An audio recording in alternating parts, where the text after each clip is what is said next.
vou falar para vocês aqui um pouco sobre a música enquanto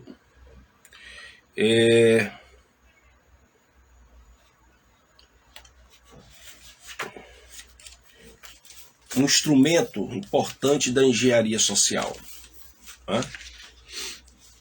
E quando foi que isso começou, como é que isso se desenvolveu,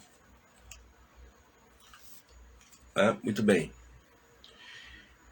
Essa ideia da música como algo que influencia no comportamento das pessoas já é algo antigo, muito antigo, é milenar, né?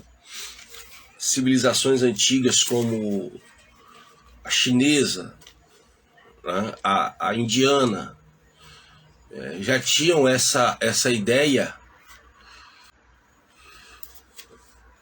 de que a música influencia muito no comportamento das pessoas, e nessas civilizações havia inclusive a dimensão espiritual, né?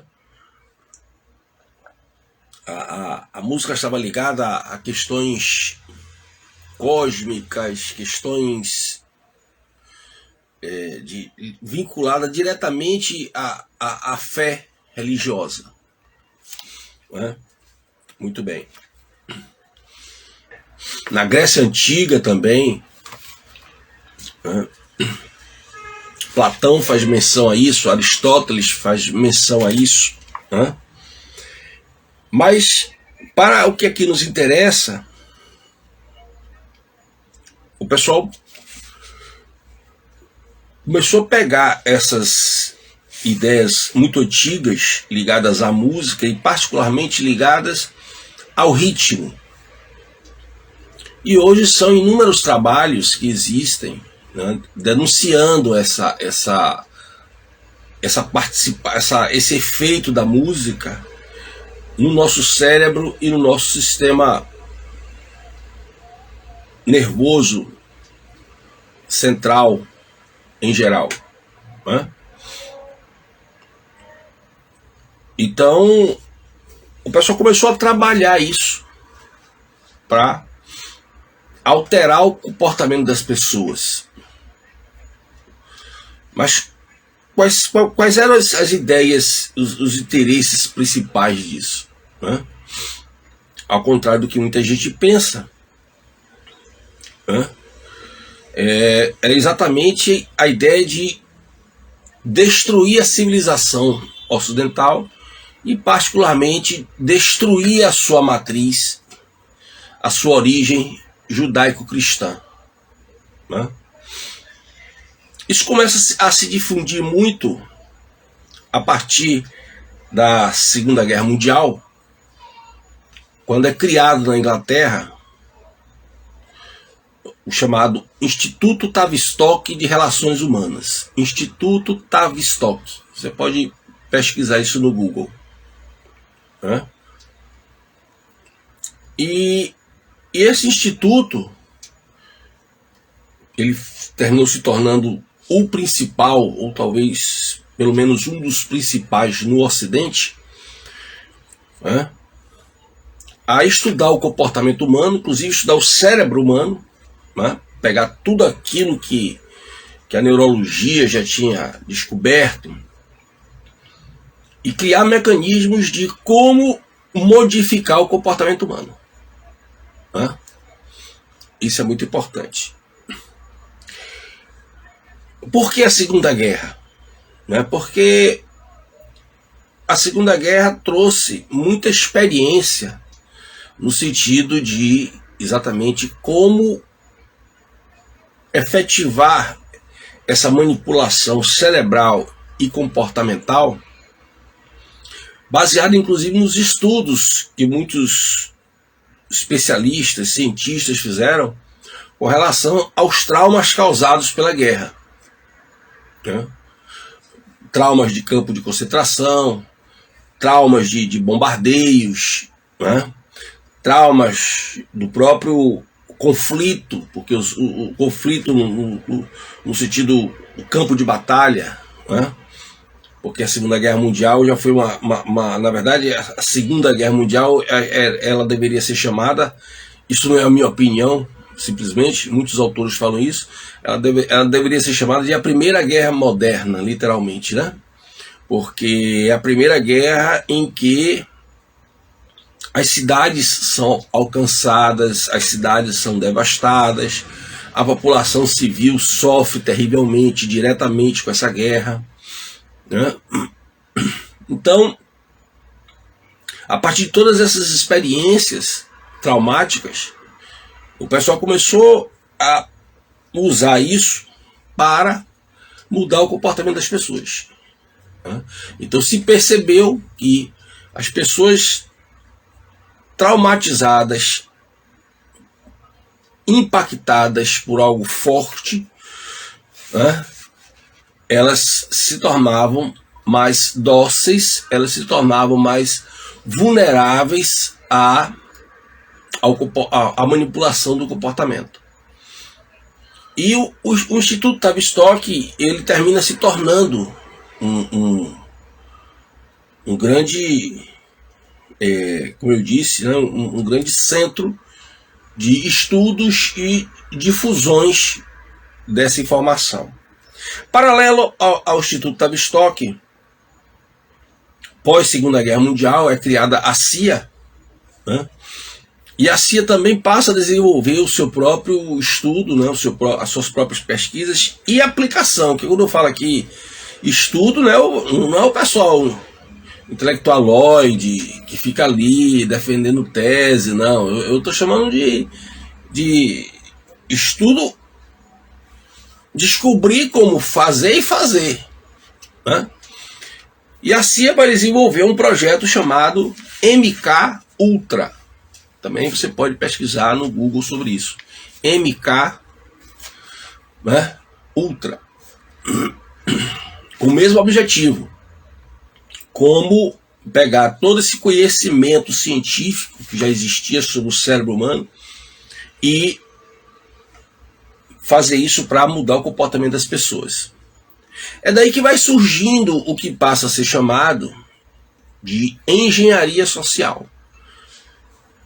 Numa definição rápida e objetiva, a engenharia social, ela se consiste, como vem sendo chamado hoje, ela se consiste na utilização de um conjunto de técnicas e descobertas feitas pelas mais diversas ciências, né?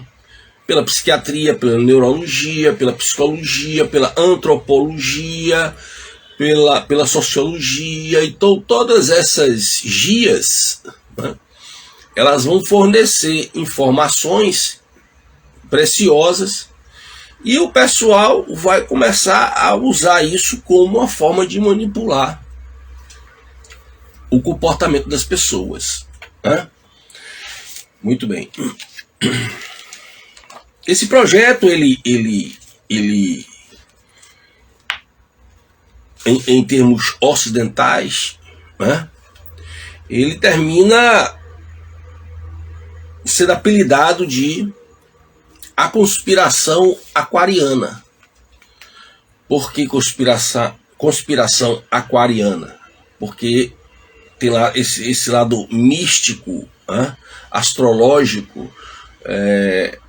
A era de peixes seria a era do cristianismo, e para destruir essa era, essa época, né, embasada no cristianismo, se criaria uma era posterior, que seria chamada de a era aquariana.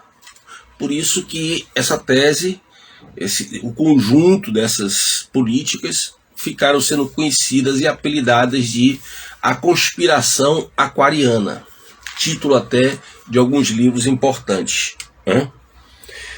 Muito bem, né? Então eu estou aqui com um relatório sobre tudo isso. Eu vou dar alguns detalhes para vocês e citar até alguns nomes de pessoas conhecidas que vocês, às vezes até vocês já idolatraram, né? Você já gosta, cantores, músicos, artistas, enfim, que você já um dia na vida, quem sabe, né? Como eu mesmo, né? Já gostamos de certas músicas, certos conjuntos, etc. Né? Muito bem. Então a questão era reduzir o mais possível o ser humano a uma condição mais próxima dos instintos possível. Essa técnica de usar a música, ela contribuiu bastante no século XX para o empreendimento que também no campo revolucionário ficou sendo conhecido como a revolução sexual. A revolução sexual. Então você vai começar a mudar o ritmo das músicas, mudar a letra das músicas, e isso começa a trazer todo um novo estilo de vida, uma nova forma de pensar, né?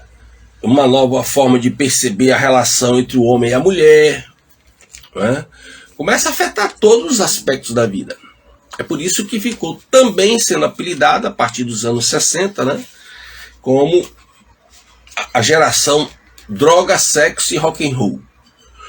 Porque o rock, o jazz, né, foram estilos de música importantíssimos nesse trabalho de mudar o comportamento das pessoas via a música, né? E infantilizar o mais possível, ao trazer o ser humano para o seu nível mais instintivo, estaria aí também, bem claramente, a ideia de trazer o ser humano para o seu nível mais infantil, né? Em outras palavras, o objetivo era infantilizar as pessoas, inclusive, é claro, as pessoas adultas, infantilizar o ser humano. Isso é muito importante. Quando você, qual é uma importante característica da infância? Né? São os instintos. Né? Por que a gente fala assim que a criança é muito verdadeira? Né? Porque a criança é muito instintiva. Ela quer uma coisa lá, reclama por aquilo, né? Os pais, o adulto é que tem que controlar e dizer que não pode, por que não pode, né? Porque ela não tem ainda esse domínio sobre si mesma, né? Então essa política se consistia nisso, né? Infantilizar o adulto, trazer o adulto para essa condição infantil de descontrole, e ao mesmo tempo em que você descontrola esse adulto através do ritmo, né? Também através da exacerbação do sexo e de outras formas de satisfação do prazer de forma instintiva, né? Então por isso que você vê hoje, que você fica até meio surpreso com o que você está assistindo, isso não é nenhuma novidade, né? Hoje você está vendo mais as coisas por causa das redes sociais, as coisas estão mais explícitas, estão mais publicizadas. Hoje nós temos oportunidade de constatarmos determinados acontecimentos em tempo real, né? Mas isso sempre existiu e foi aos poucos modificando e acelerando o passo desse projeto, a implantação desse projeto de geração após geração, né? Muito bem. Então, outros aspectos importantes dessa política existem 3 pontos importantes que eu vou aqui definir bem eles para você, né? Primeiro aspecto, a primeira meta a ser atingida, né? Trazer o ser humano para a superficialidade, né? Preste bem atenção. O que implicava trazer o ser humano para a superficialidade, como eles chamam, e como fazer isso, né? Bom, a primeira coisa para se alcançar esse objetivo da superficialidade era, ou é exatamente, quebrar as tradições, né? Tirar das pessoas toda essa relação, esse vínculo ainda existente entre o presente e o passado. Seria como começar um mundo novo, né? Tal como a expressão do Aldous Huxley, né? O segundo seria a segmentação. O que seria essa segmentação? Fragilizar as instituições, né? Instituições políticas, jurídicas, instituições morais como a família, né? A igreja, fragilizar moralmente essas instituições, né? Porque o próprio fenômeno a própria técnica da superficialidade já leva o ser humano ao que eles chamam de um colapso do julgamento moral, né? Quando você se afasta dessa tradição, você perde, e na medida em que você se afasta, você perde a capacidade de fazer algum juízo de valor, algum juízo moral. Então você fica influenciado por qualquer coisa. Se você perde aquela relação com a tradição, né, você fica vinculado a qualquer coisa, você fica influenciado por qualquer coisa, né? Aquilo que fizer mais pressão na sua cabeça, né, vai ganhar o jogo, né? Isso também é uma outra técnica da chamada dissociação cognitiva, né? E a terceira técnica, a técnica da dissociação. O indivíduo se torna uma unidade básica da sociedade, e ele não consegue mais distinguir. Essa dissociação faz com que o indivíduo não consiga mais distinguir fantasia da realidade, né? Então, que é algo próprio, né, da criança, né? A criança tem essa capacidade, né? Muitas vezes você não sabe se a criança está criando ou se foi algo que aconteceu. Por quê? Porque ela junta a criatividade com a realidade e faz a versão dela.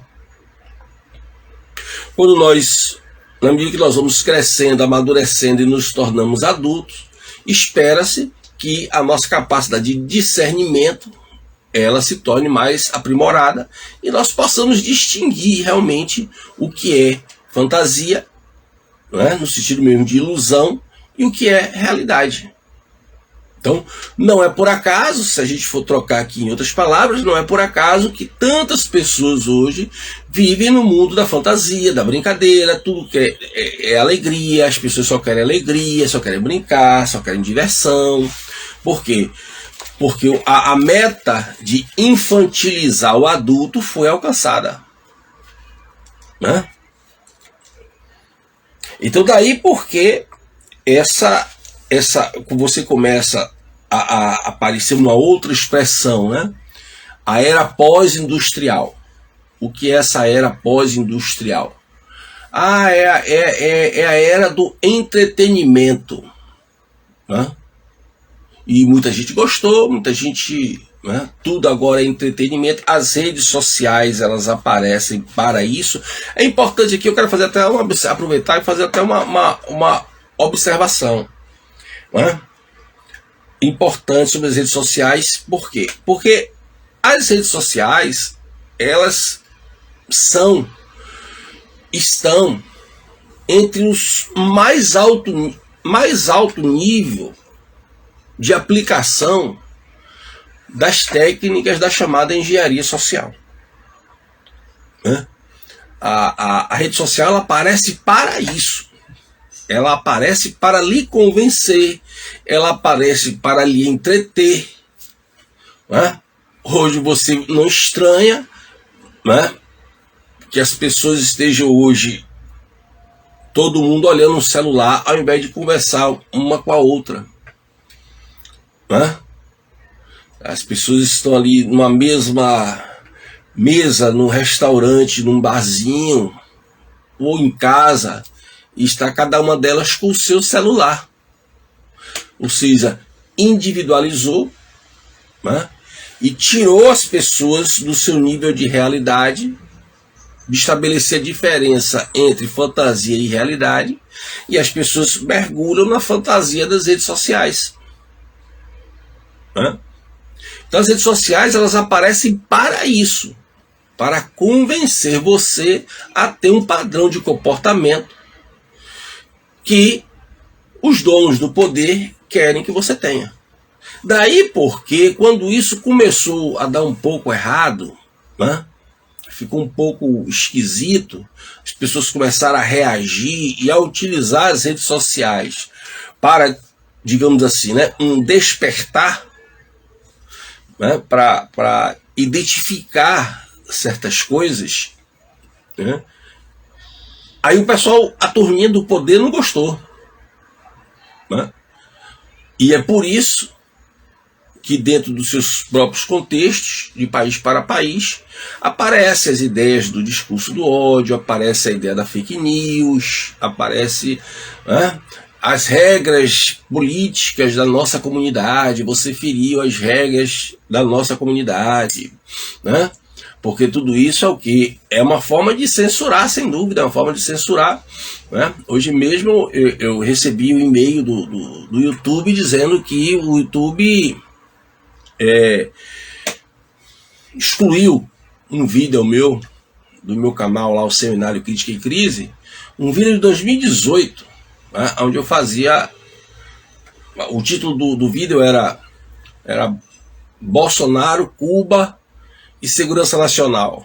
E eles acharam que eu estava, eles acharam, está aqui no meu e-mail, eles disseram que eu estava dando informações fraudulentas, entendeu? Aí eu fiz uma contestação, né? Eu fiz uma contestação e vamos ver no que é que vai dar isso aí, né? Mas imagine você, né? Eu disse, olha, se a análise de um especialista é fraudulenta, então eu não sou especialista, né? Então, vamos lá, vamos ver o que é que isso vai dar. Mas só para você ter ideia, né? Então você começa a ter essa censura, começa a ter esses recortes, né? Você pode ter um canal com milhares e milhares de seguidores de um Felipe Neto da vida, e isso não fere nenhuma regra de comunidade nenhuma, né? Mas o filme, o vídeo de um insignificante professor Oswaldo Bastos, isso ameaça as regras da comunidade. Olha que coisa horrorosa, né? Já acho que eu já estou sendo considerado uma pessoa perigosa. Vamos lá, entendeu? Então é isso. Então o pessoal começa a trabalhar isso, né? Começa a trabalhar esses conhecimentos, né? Para conduzir as pessoas para um determinado tipo de comportamento. E a música, como eu disse, vai ser uma técnica, um veículo fundamental. Associada a essa música, né, vem duas questões importantes que eu falei rapidamente, né? A droga e o sexo. Né? Por quê? Porque existe uma coisa que já se assinala por aí, e até eles descobriram isso, a turminha do poder, a turminha do Instituto Tavistock, MK Ultra da CIA e tal, né? E eles descobriram o seguinte: se você quer implantar um governo totalitário nos moldes, né, do George Orwell e do Aldous Huxley, o pessoal acha que George Orwell ele estava denunciando, alertando a gente. Isso é coisa de gente de pouca cultura. Já falei isso várias vezes, viu? tanto George Orwell quanto o Aldous Huxley, eles eram membros da elite, isso que chamamos de elite globalista, eles pertenciam a essas famílias, tá certo? E eu já falei várias vezes que esse pessoal, eles têm que, por vezes, publicar, né, avisar aquilo que vai acontecer, o que eles pretendem que aconteça, por dois motivos, né? Que muitas vezes as pessoas não levam a sério porque acham que é teoria da conspiração. Papo de ignorante, né? Teoria da conspiração. Aí o cara, por quê? Quais são os dois motivos? O motivo é para que você se acostume com aquilo, que você aceite aquilo, né? E o outro motivo é, aí você também não leva muito a sério a sua religião, né? Mas os satanistas levam muito a sério a religião deles. Os satanistas, eles levam muito a sério. Você que não leva a sua, né? Então, assim, o segundo motivo é para que você não tenha como depois se defender no dia do juízo final e dizer no tribunal de Deus que você não sabia. Né? É por isso que existem publicações, é por isso que existem filmes com programação preditiva, que é para exatamente, como eu disse, preparar você para você aceitar aquilo como algo irreversível e do outro lado, para que você não possa dizer depois, no dia do juízo, você não possa dizer a Deus que não sabia, que cometeu os erros que cometeu porque não sabia, porque foi lhe dada a oportunidade de você conhecer. Você que não quis conhecer. Né? Aí, entende? E tudo isso, esses livros também fazem parte dessa mesma trama, dessa mesma estratégia. Né? Por que George Orwell botou o nome do livro, o título do livro dele, 1984? 1984 é o inverso, né, de 1848, que é quando Marx e Engels publicam o Manifesto do Partido Comunista. Aí George Orwell vai e publica 100 anos depois, pertencendo à mesma elite cabalista da turminha do socialismo, do comunismo, do liberalismo, então a mesma turminha cabalista, ele vai e publica um aviso, né? E as pessoas ficam, não, porque George Orwell já avisava, ele já nos alertava. A uma coisa, Aldous Huxley, né? Aldous Huxley, se você ler o livro Admirável Mundo Novo, o cara está ali radiante com o que ele está escrevendo, ele defende o que está ali no livro. Aí as pessoas pegam frases soltas do autor e falam assim, não, ele já alertava a gente sobre isso, como se ele tivesse com o peninho de você, né? Isso aqui dá não ler as coisas, não estudar, viu? Fica aí com esses cardzinhos que se publicam aí nas redes sociais com citação desses caras que... Ai, meu Deus do céu. Então vamos lá. Então,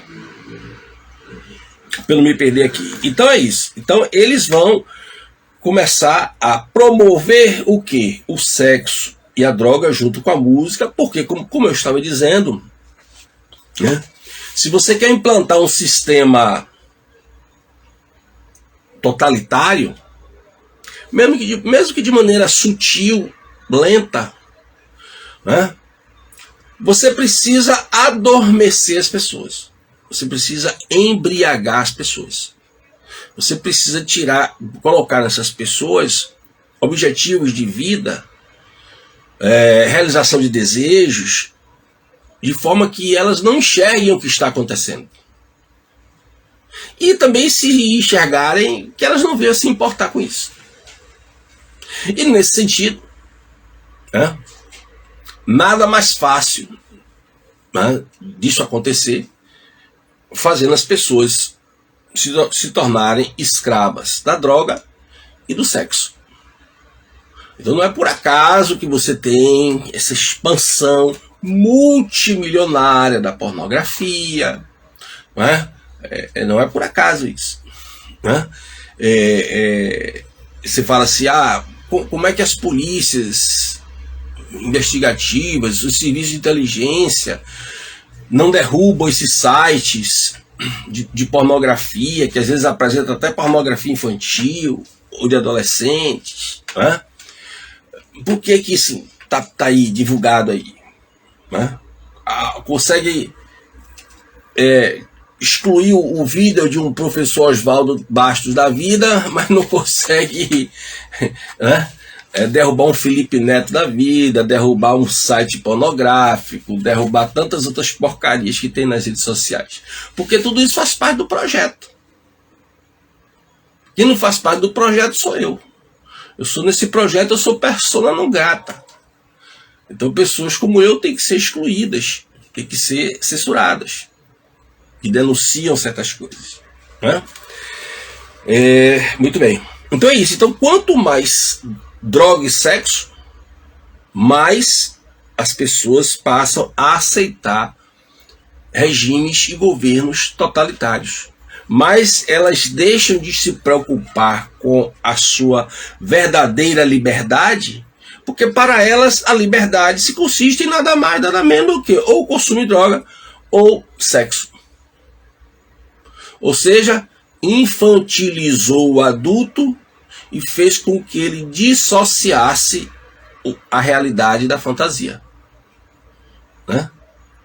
Então estou citando aqui exemplos extremos dessa dissociação, né? Mas a maioria esmagadora das pessoas hoje vive nessa dissociação, né? Daí porque, como eu disse, tanto apego ao celular e às redes sociais, que é para isso mesmo, é para você ficar dissociado do mundo real, né?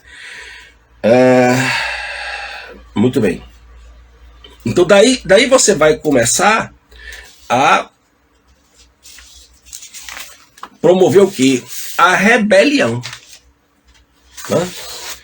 Tem que entender, é só estudar, se não acreditar em mim, é só estudar, que toda revolução, ela tem origem, quem é o grande inspirador da rebelião? É Lúcifer. Entendeu? Então todo e qualquer movimento revolucionário, ele é luciférico ou luciferino, como se também fala, né? Então daí por que a partir dos anos 60, principalmente do século passado, você começa a ver aparecer a geração hippie, a geração Woodstock, a geração do droga, sexo e rock and roll, né? É por isso que você vê pessoas que não tem. Você olha, você vai estudar a vida do cara assim, a biografia dele, o cara não nada. De repente o cara ganha um destaque, ganha uma popularidade, ganha sucesso que nem eles mesmos conseguem explicar, claro, né? Mas por que esses caras aparecem? Eles são fabricados. Eu posso te dar aqui 2 nomes muito conhecidos, né? Sem querer lhe ofender, é claro. Principalmente o pessoal da geração mais antiga, né? Eu posso dar aqui, ofender algum sentimento, não é minha intenção. Elvis Presley e os Beatles. Sim, Elvis Presley e os Beatles, eles faziam parte desse projeto. Assim como você vê hoje é Madonna, Michael Jackson, Lady Gaga, Anitta no Brasil, tudo isso, gente, é um projeto. Essas pessoas não alcançam o sucesso porque elas são geniais. Elas alcançam o sucesso, elas são impulsionadas ao sucesso porque existem interesses mirabolantes por trás disso, né? Então, é por isso, né? É por isso que você vê no YouTube certos autores de vídeos terem sucesso e outros serem perseguidos porque denunciam certas coisas, né? É simples assim, como você pode perceber, né?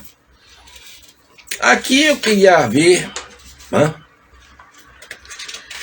Inclusive o livro da Marilyn Ferguson, né? A Conspiração Aquariana. Esse livro, se você for procurar esse livro, para comprar, você não vai encontrar ele em livraria. Muito provavelmente, acho que você não vai encontrar. Essa edição está esgotada há muitos anos, ela não foi reeditada. Você pode encontrar ela em sebo virtual ou sebo na sua cidade, alguma livraria de livros usados. Aí você pode encontrar. E você vai ver a Mary Ferguson, ela vai contar tudo. E ela vai contar, assim, porque ela gosta, ela está de acordo com essa chamada conspiração aquariana. Inclusive o título do livro dela é isso. Né? Então o pessoal começou a levar isso para onde? Né? Começou a levar isso exatamente para as escolas. Né? Como eu já falei a vocês, as escolas, a sala de aula, né, ela passa a ser chamada de laboratório final do século XIX, início do século XX. Por quê? Exatamente porque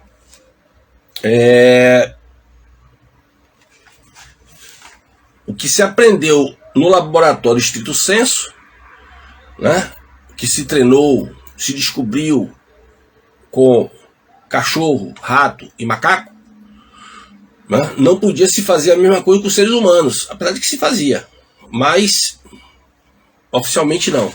Né? Aí o que se descobriu no cérebro desses 3 animais, desses 3 mamíferos, vai se aplicar a um outro mamífero chamado ser humano. Né? E que aonde é que você vai ter um lugar ideal para fazer essa aplicação dessas técnicas? Na sala de aula. Por isso que a sala de aula passou a ser chamada de laboratório. E por isso que a educação no século XX ela vai mudando drasticamente até chegar aos dias de hoje. As pessoas estranham, pensam que a coisa começou agora, aí agora tá essa turminha aí falando, a geração Paulo Freire. A geração Paulo Freire existe há pelo menos, bote aqui, o quê? 40 anos. A escola no Brasil ela passa a adotar as técnicas de Paulo Freire, Vygotsky, Piaget, construtivismo, a partir dos anos 80. Então quem estudou dos anos 80 para cá já está impregnado. Ah, mas anos 80 eu já tinha concluído meu primeiro grau, segundo grau, que hoje é fundamental e médio. Sim, mas foi fazer o nível superior quando? Foi fazer uma especialização quando? Um mestrado quando? Toda essa estrutura está contaminada por essas ideias revolucionárias. Só que isso é passado de uma forma muito, né, bacana, né, para você não perceber, porque a mudança ela tem que se dar assim, ela tem que dar, gente, sutilmente. Sutilmente. Porque se ela for impactante, você percebe e reage. Mas se de geração em geração você vai mudando as coisas aos poucos, vai mudando os valores, a forma de sentir, a forma de pensar, o direcionamento dos desejos, as pessoas não vão percebendo. Né? Hoje, quando você percebe, porque educação, porque meu filho está aprendendo isso na escola, minha filha, não sei o que, não tem mais volta. Não tem mais volta. O meu projeto Educação, Ensino e Cultura, inclusive está sendo divulgado aí nas redes sociais, o meu curso, o Masterclass, Como Ensinar e Educar os Seus Filhos em Casa, é uma humilde, muito humilde contribuição para pais e mães, educadores, pais e mães principalmente, que estejam interessados em reagir a isso. Não é nada para salvar o planeta, o mundo, o Brasil, nem a minha cidade, nem a minha família no sentido extensivo, entendeu? Nem isso. É uma humilde colaboração para as pessoas que os cursos que eu tenho lá no site www.cursosprofosvaldobaixo.com, todo esse trabalho que eu estou fazendo aqui, apoiadíssimo pela minha esposa, é uma humilde contribuição, entende? Para tentar ajudar a salvação de algumas almas. Não é nada para mudar a história não, porque o que está aí vai ficar e vai ser daí para pior. Né? Porque você tem um sem número de pessoas que já foi estruturada a sua personalidade, caráter, personalidade, forma de pensar, por essas técnicas da engenharia social. Então elas não percebem. Elas estão imunes até a um discurso como o meu. Elas me chamam de conservador, de preconceituoso, às vezes me xingam com diversos nomes, me denunciam nas redes sociais, né? Elas acham um absurdo coisas que às vezes eu falo, né?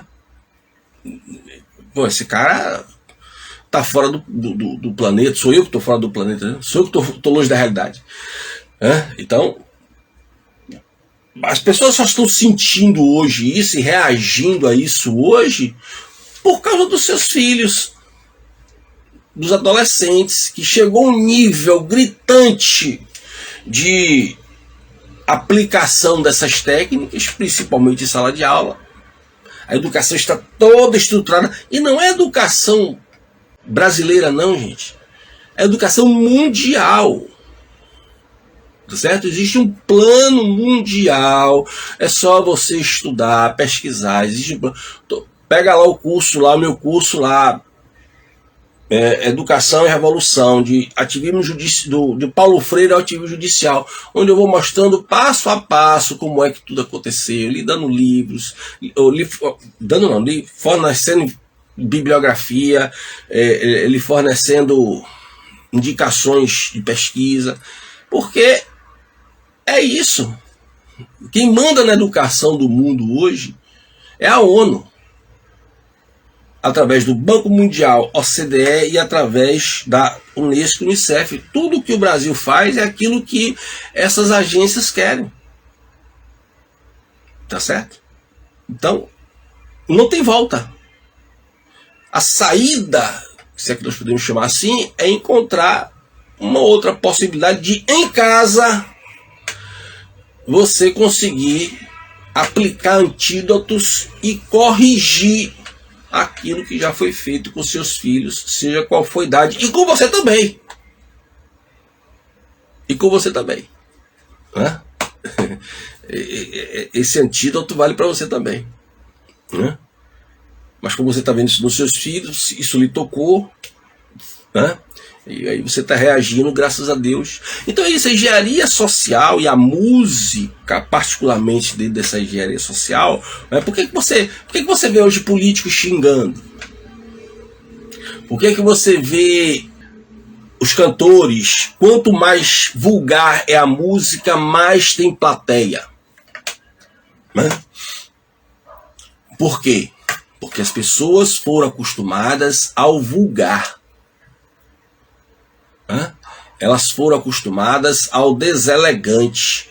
Eu botei até aí na minha página aqui no Facebook, ontem eu postei algumas músicas, né, nacionais, estrangeiras, para você ver a diferença do ritmo, para você ver a diferença da melodia, para você ver a diferença da letra.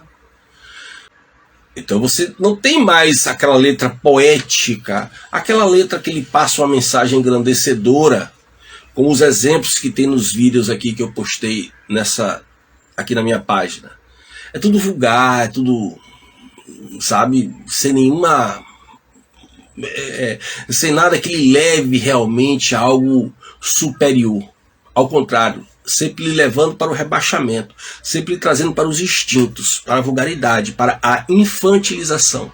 E veja como as pessoas aplaudem. Veja como elas seguem esses cantores, esses artistas. Quanto mais vulgar, melhor. E são os adultos que fazem isso, e são os adultos que acompanham e homenageiam isso. Então vamos parar de culpar as crianças e adolescentes, porque eles são vítimas. Vítimas dos adultos infantilizados e dissociados cognitivamente. Tá bom? Muito obrigado pela sua atenção. Até o nosso próximo sábado. Se você tiver dúvidas, coloque aí para, se for possível, responder. Deus proteja você e sua família grandemente. Viva Cristo Rei.